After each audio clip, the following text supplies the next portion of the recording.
First, a developing story in Pasadena. Police are trying to sort out a strange shooting that wounded 3 people. Good evening to you. I'm Caroline Collins. And I'm Matthew Seedorf. The shooting happened on Jenkins near Strawberry Road. Fox 26's Damali Keith live at the scene tonight. Damali, what are you learning right now?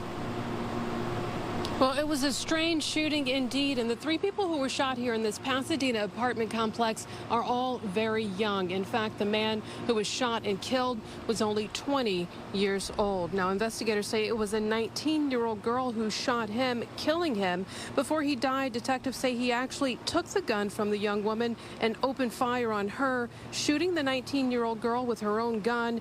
She was ultimately flown to the hospital by life flight. Now, a 16 or 17-year-old kid who was completely innocent, who didn't have anything to do with the altercation, also ended up shot as the bullets flew here in the Victoria Village apartments.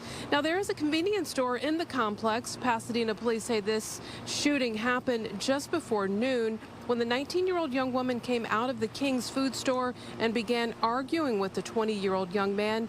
They say she pulled a gun on him and shot him in the chest.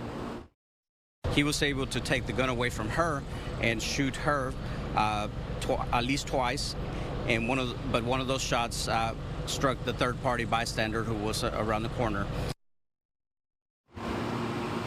Again, all 3 ended up shot with the same gun. The 20-year-old man was shot and killed. The 19-year-old, who investigators say was the one who initially pulled the gun and opened fire, she was flown by life flight to the hospital, and she is in stable condition. So is the 16 or 17-year-old bystander who was shot. He's also in stable condition at the hospital. Now, investigators are also there in the Texas Medical Center. They're trying to figure out how and why all of this happened.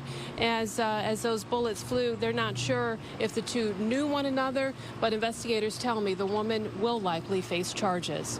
Reporting live in Pasadena, I'm Damali Keith, Fox 26 News.